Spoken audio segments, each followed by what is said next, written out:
മർക്കോസ് 14:21. മനുഷ്യപുത്രൻ തന്നെക്കുറിച്ച് എഴുതപ്പെട്ടിരിക്കുന്നത് പോലെ പോകുന്നു.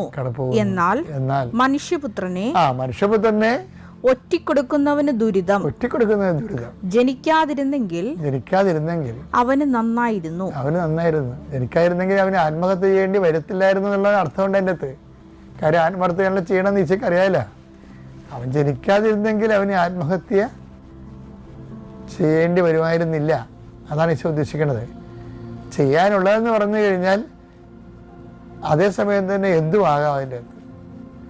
എന്നുവെച്ചാൽ ഇതേ വിഷയം വെച്ചാൽ ഇങ്ങനെയുള്ള ഒരു സംഘർഷാത്മകമായ സാഹചര്യത്തിലൂടെ പോകുമ്പോൾ ഈശോയ്ക്ക് കൺഫ്യൂഷൻ ഇല്ലല്ലോ. എന്താ ഈശോയുടെ കൺഫ്യൂഷൻ മാറ്റണത്? എന്താണ്? മനുഷ്യപുത്രൻ എഴുതപ്പെട്ടിരിക്കുന്ന പോലെ കടന്നു പോകും എന്ന് വെച്ച് കഴിഞ്ഞാൽ നമ്മുടെ കൺഫ്യൂഷൻ മാറ്റുന്നതെല്ലാം അതാണ്. എന്താണ്? കർത്താവിൻ്റെ വചനത്തിൽ എന്താണ് എഴുതിയിരിക്കുന്നത്? ഒരു കൺഫ്യൂഷൻ ഉണ്ടാകുമ്പോൾ നമ്മളെന്ത് ചെയ്യും? കർത്താവിൻ്റെ വചനത്തിൽ എഴുതിയിരിക്കുന്ന പോലെ ജീവിക്കും. പിന്നെ കൺഫ്യൂഷൻ തീർന്നല്ല. എല്ലാ കാര്യങ്ങൾക്കും കർത്താവിൻ്റെ വചനത്തിൽ അതിൻ്റെ കറസ്പോണ്ടിങ് ആയിട്ടുള്ള നിലപാടുകൾ വെളിപ്പെടുത്തുന്ന വചനങ്ങളുണ്ട്. അപ്പം നമ്മളതനുസരിച്ച് ഒരു നിലപാടെടുക്കും.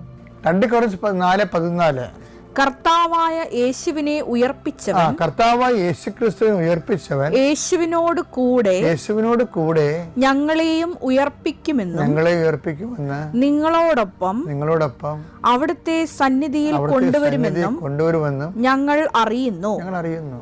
അപ്പം അതാണ് നമ്മുടെ ക്ലേശങ്ങളെ അഭിമുഖീകരിക്കുമ്പോൾ ഭൂമിയിൽ ചിലപ്പോൾ നമ്മൾ പരാജിതരായി കാണും. പക്ഷേ എന്തുകൊണ്ടാണ് ഞങ്ങൾ പരാജിതരായി കഴിഞ്ഞാലും നിങ്ങൾ വിജയിക്കണമെന്ന് പറഞ്ഞതിൻ്റെ കാരണം എന്ന് വെച്ച് കഴിഞ്ഞാൽ ഈ പരാജയം എല്ലാം കാണുന്ന ഒരാളിന് വേണ്ടിയാണ് നമ്മൾ ഈ പരാജയപ്പെട്ട് കൊടുക്കണത്. ചിലയിടത്തൊക്കെ നമ്മൾ ക്ഷമിക്കുമ്പോൾ നമുക്ക് ലക്ഷങ്ങളാണ് നഷ്ടപ്പെടുന്നത്, അറിയാമല്ല. ചിലയിടത്തൊക്കെ നമ്മൾ കള പോട്ടെന്ന് വെച്ച് കഴിഞ്ഞാൽ ആ നാട്ടിൽ നമ്മുടെ വില പോകും. അതുകൊണ്ടാണ് ആൾക്കാർ ഗുണ്ടകളെ വെച്ച് തിരിച്ചു തരണത്. പക്ഷെ നമുക്കത് പറ്റത്തില്ല. അപ്പം അങ്ങനെ വരുമ്പോൾ നമ്മൾ അടികൊള്ള പോലെ പരാജിതരാകും. ഞങ്ങൾ പരാജിതരായാലും എന്താ കാര്യം? അതിൻ്റെ അർത്ഥം എന്താണ്? ഞങ്ങളെ വിജയിപ്പിക്കാൻ ഒരാളുണ്ട്. അതാരാണ്? യേശുക്രിസ്തുവിനെ ഉയർപ്പിച്ചവൻ. അവനോടുകൂടി ഞങ്ങളെയും ഉയർപ്പിക്കും. അതായത് അവൻ്റെ നിത്യരക്ഷ ഉയർപ്പ് കണ്ടുകൊണ്ടാണ് ഞങ്ങൾ ഈ പരാജയപ്പെട്ട് കൊടുക്കുന്നത്. അത്യപൂർവ ദൈവാനുഭവങ്ങൾ ഇനി നിങ്ങൾക്കും സ്വന്തം.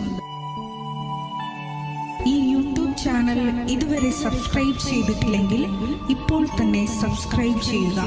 ഈ വീഡിയോ ഇപ്പോൾ തന്നെ നിങ്ങൾ